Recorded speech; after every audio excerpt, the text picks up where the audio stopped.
Planet Vero Studio is powered by the Nolan Group of RE/MAX Associated Realty.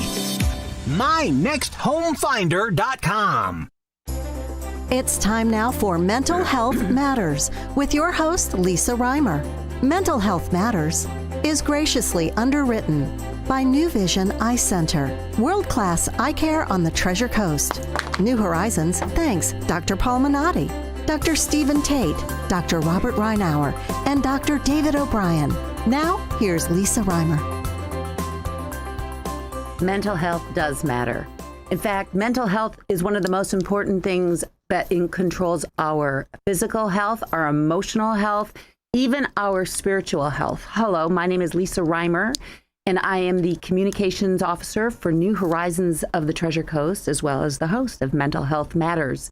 New Horizons is the largest mental health and addiction recovery provider in this 4-county region. We have inpatient and outpatient offices across the Treasure Coast. We serve 15,000 children and adults annually, regardless of their ability to pay. We have outpatient offices, like I said, in each of the 4 counties, and our inpatient units are all based at our main campus in Fort Pierce. There is a detox unit, a 28-day drug and alcohol rehab, a children's crisis unit, an adult crisis unit, and an adult group home. If you want to learn about the wide range of services that we provide, including our 24-hour helpline and mobile response team, free of cost, 24 hours a day, 365 days a year, check us out online at www.nhtcinc.org. That's www.nhtcinc.org, or give us a call at 772-468-5600. So today's mental health matter is recovery. And here to talk about recovery from substance abuse and from trauma is Trina Hayes, a story writer, storyteller, and speaker. Hi, Trina.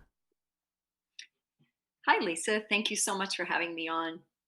So Trina is joining us remotely, and in the studio with me is our wonderful engineer, Cindy Schwartz. So we are talking to Trina from Jensen Beach. And Trina, first of all, let's hear about some of the books that you have written. The first book that I wrote was Just Love Her, A Mother's Journey of Healing Through Her Daughter's Drug Addiction. I guess that's pretty self-explanatory. I have a daughter who, but for the grace of God, is now 6 years, we call it, from the day that she chose life, and she's doing amazing. But that book was written 15 years ago. And then my second book that I wrote was Attracted to Addicts, because one of the things that I find is a lot of us tend to attract one another, and what it is that we can do to get out of those patterns and the behaviors. And with each of my books, as a matter of fact, I happen to have them sitting here. I brought them just to show you that I also write a journal with each of my books, because I think it's so important, there they are, that we're able to write out. And any of the studies or anything that, are prevalent today shows that when we're able to write out our experience, it doesn't have such a hold over us. And I'm in the midst, we'll get to that a little later, of my new book that's coming out in the fall. Okay, so Trina, you have such an interesting background. You were raised in Canada. Tell us a little bit about where you come from before your daughter became addicted to drugs. I was born and raised on the Gaspé Peninsula. That's in eastern Quebec, Canada, about 500 miles northeast of Montreal, in a small community. My dad was a farmer fisherman, and the town I grew up in was like 900 people. And I grew up in a Baptist church, a fundamentalist Baptist church, which in so many ways I'm so grateful for that today, because that, for me, I was able to develop my relationship with God, which I will say in so many ways, Lisa, it's my faith that has gotten me through this. But I grew up with a lot of secrets and a lot of shame. And, when you're raised in a small community like that, people really don't talk about what's going on. And so, addiction 50, 60 years ago definitely wasn't spoken about to the extent it is today. And it was only later on, when my daughter went down that hole of addiction that I came to really realize the impact that my mother's bulimia had on me growing up. My grandmother, who was a closet alcoholic. My grandfather had built the gospel hall, and my grandmother used to play piano and often drink the wine after. And so, in a lot of ways, I say I was just surrounded by addiction. My uncle was known as the town drunk, but in my particular family, alcohol wasn't allowed, and we didn't speak about it. So I really wasn't prepared for the journey that I was about to embark upon after my mom's death. So, I was thinking, what people is Trina a therapist at New Horizons? So one of the things that we do on this show is that we showcase a lot of different approaches to mental wellness, which we're going to talk about today, because no one agency, no one provider can meet the demand, one, that is so great in the community, and two, of this very special needs that each of us may have. And so this is a very interesting approach that you are taking. So, and I'm anxious to get into it. So we're going to continue. So, okay, so you have laid the foundation of your background. You left Canada, correct? I did. I raised my children in Moncton, New Brunswick. That's in Atlantic Canada. And then actually, the way that I ended up getting to Florida is in 2003, which is almost 20 years ago now. My son, I put him in university one day, literally, and the next day I left for Florida. And the reason being is that a year prior to that was the beginning, or 2 years prior to that was the beginning of my daughter's, I'll say, playing with drugs, until she ended up writing some bad checks and ended up going to a detox center for 7 months. A treatment center for 7 months in Atlantic Canada. And when she got out, she was clean almost 1 year less a week. And in that time, I was really trying to figure out, do I stay here? A friend of mine had moved to Florida, and he had called me and he said, Trina, why don't you bring Angie here to start a new life, to change people, places, and things, and it'll be a great beginning. And so with my son going off to university, that was a decision that was made. Well, Lisa, 1 week, like I say, just before her year that she would have had clean, she relapsed. And the next 3 months were just unbelievable, trying to decide, do I stay, do I leave? And I had some very good friends of mine who were in recovery, and they just said, Trina, you have to go. You have to go, and you have to continue on with your life. So that's really how I ended up in Florida. It was, first of all, to provide a place for my daughter, and then she didn't come. And it was 2 years later that she did end up coming, after several, overdoses and whatnot. And so I got her here in 2005, but that was just the beginning of the ending once again. Addiction, so, Trina, is this circular motion. Were you prepared for any of this? Had you already gone through any kind of, first of all, self-care program for yourself from what you had experienced growing up? Or you were also in university, you'd gone to college. Were you prepared for any of this? No, absolutely not. I was raised in a family that we didn't talk about this, right, as most families. And then I did marry someone who struggled with alcohol, and subsequently that was the reason for my divorce. But years ago, we're talking over 20 years ago, there just wasn't the platform then to be able to speak about it and share. And I remember even her first 7 months in treatment, I used to ask them, why isn't there an aftercare program? Why isn't there a program for the parents? Why isn't there somewhere for us to get the help we need? Because one of the things, Lisa, when you're struggling with a child that's suffering from addiction, you're the last person that you're thinking about. You know what I mean? And so at that time, I really just had no idea. And it wasn't really till years later that, of this journey that we had of her in active addiction and relapsing and active addiction, you know what I mean? that I began to really see the importance of taking care of myself. So let's just pause there. We are going to talk about what you did, but there are people who are going through this exact thing right now. What do you recommend that they do? And then we'll talk about what you actually did. You know, Lisa, the number one thing that I can say is I have a very extensive social network. And now when I look back, it was my friends who basically, I don't like to use the terminology saved me, but they were there for me, that were present. And I had a lot of friends and a lot of acquaintances. And A support system. A support system.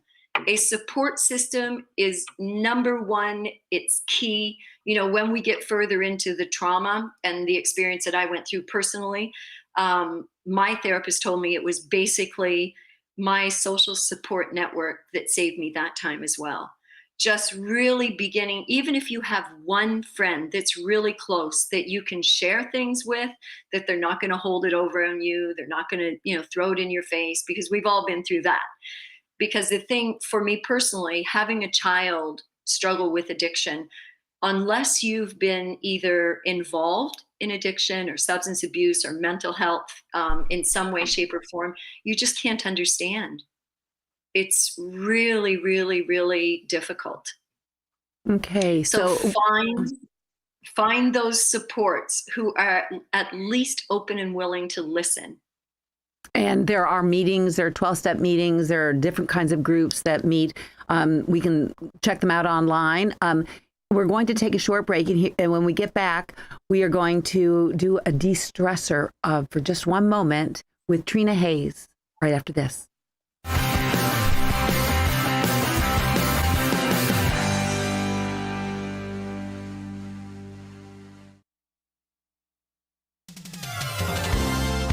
If you want a home that has the style of the coast, come to Sunshine Furniture during the Tommy Bahama and Lexington half-price spring home event.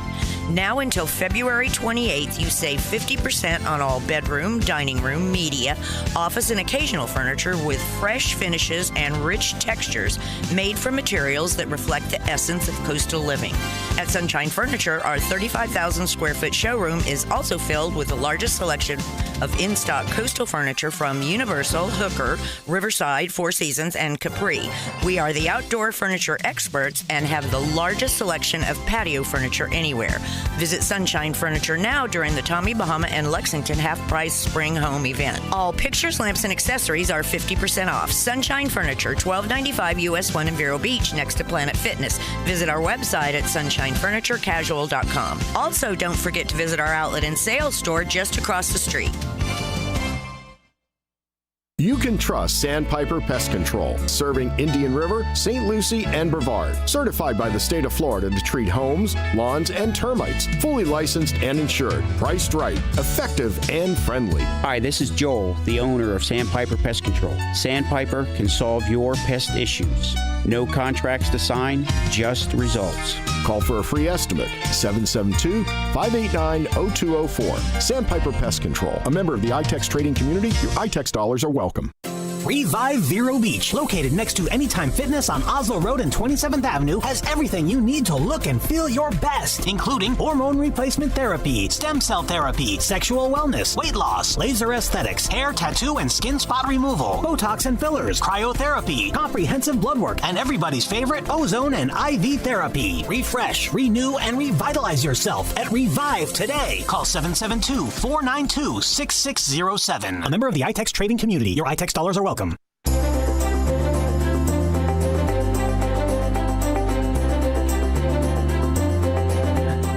Welcome back to Mental Health Matters. If you're just joining us, we are interviewing Trina Hayes today. She's a storyteller, story writer, and a speaker, and she's spent most of her career in aging, addiction, and wellness.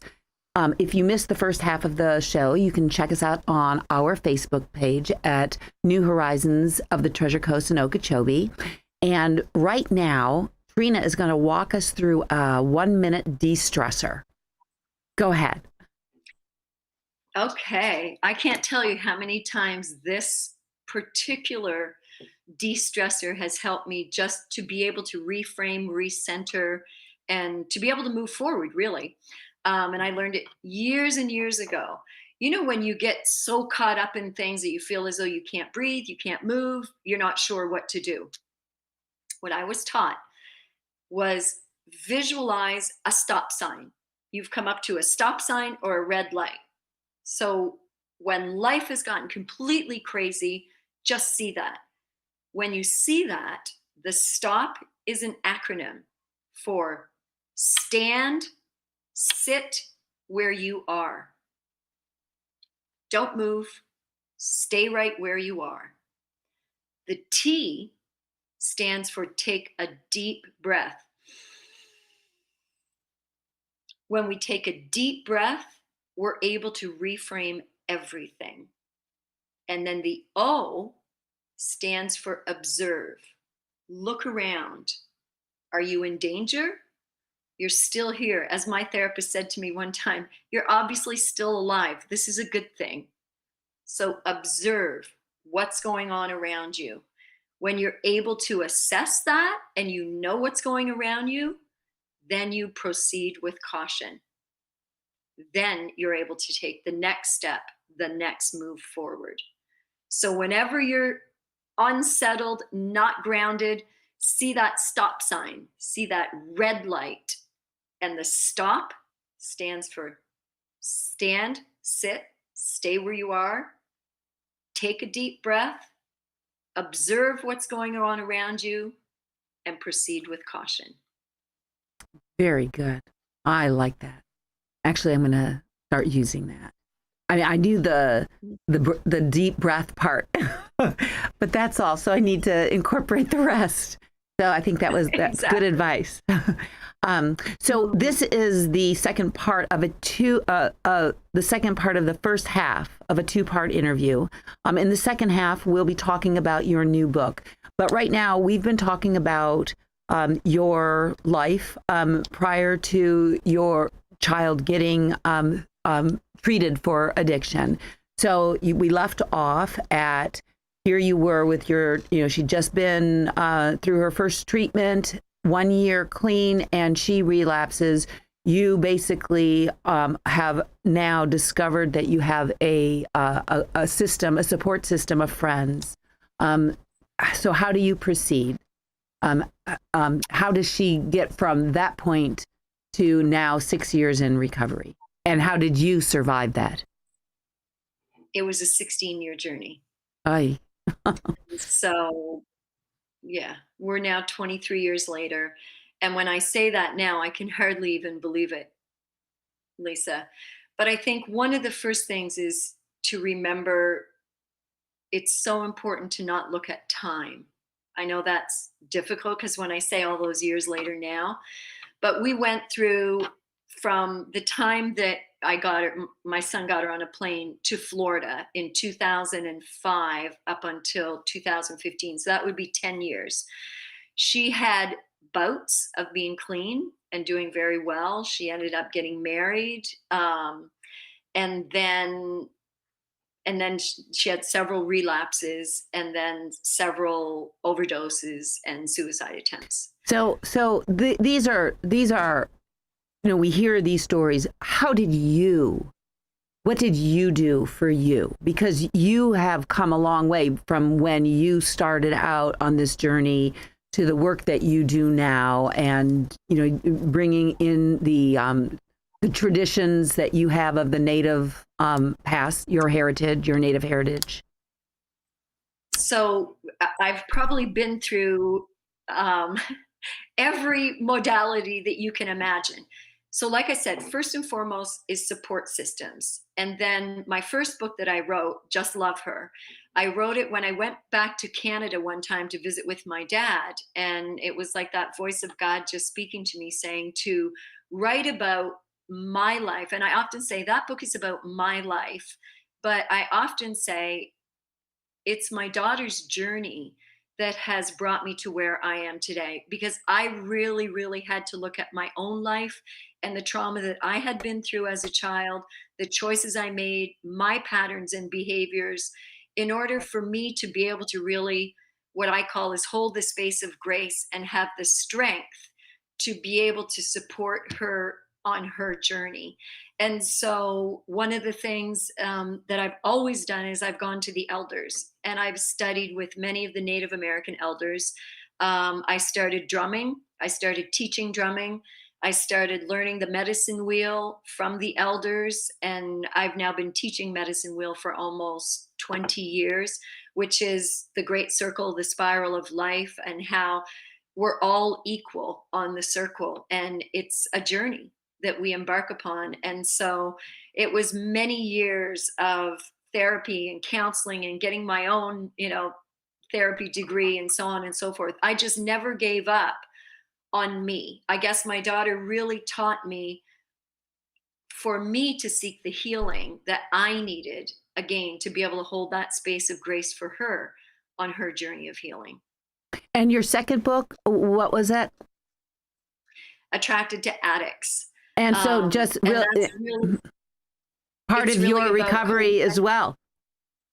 Absolutely. It's about codependency and how, again, the family that I was raised in, we both are familiar with the ACEs, and the family that you're raised in, we often say, you get your adulthood to heal your childhood. And that's whether it's real or perceived, because some of the things we may not all share the same story. We can be 3 children from one family and have very different experiences. And so my second book was really written based on the relationships that I had been in, because I'm a true believer that we have come here to learn how to have relationships in life. And addiction is one thing that definitely points us in that direction. Because one of the sayings I'm sure you've heard is, addiction is about a disconnection, and it's a disconnection from self and from others. And that's the relationship with ourself or with others. So we only have a couple minutes left before we go into the second part of the show. If people are listening and they're interested in reading your books, how do they get them? Both of those books are on Kindle right now, Amazon Kindle. I've just taken a break for the past few years when my daughter entered treatment the last time, and I've really stepped out of the addiction and mental health world for a while. And now I'm just being called to get back into it. So I'm just in the midst of getting everything up and going again. But they can be found on Amazon Kindle. Okay. So, and they are Just Love Her and... Attracted to Addicts. Attracted to Addicts. I am interested in hearing more about your recovery from enabling behaviors and things like that, because, we have these labels, and, they're becoming cliche because they're now, so overused, but we all possess, addictions and enabling behaviors. And so it's interesting to watch and hear and learn about someone's recovery process and their ability to self-reflect and to grow. So I haven't read the books yet. I just got them, I think this morning by email. And so I'm going to be spending some time in the next short while. So if someone wanted to contact you, do you have an email, Trina, that if they are interested in talking to you more about what you're doing in recovery and your writing? It's Trina Writes, TrinaWrites @yahoo.com. Okay, and that's Trina Writes @yahoo.com. Thank you so much. We're going to be continuing this in just a short while. Again, so my name is Lisa Reimer. I work with New Horizons. If you or someone needs help, we have a crisis line, 772-468-3909, open 24 hours a day. And if that person needs more than just a phone call, we have a mobile response team that will come out to wherever they are, night, day, holidays, weekends, and deliver mental health services to de-escalate a situation and put them on the right path with some plans for the future. Thank you so much for joining us, and take care of yourself and others.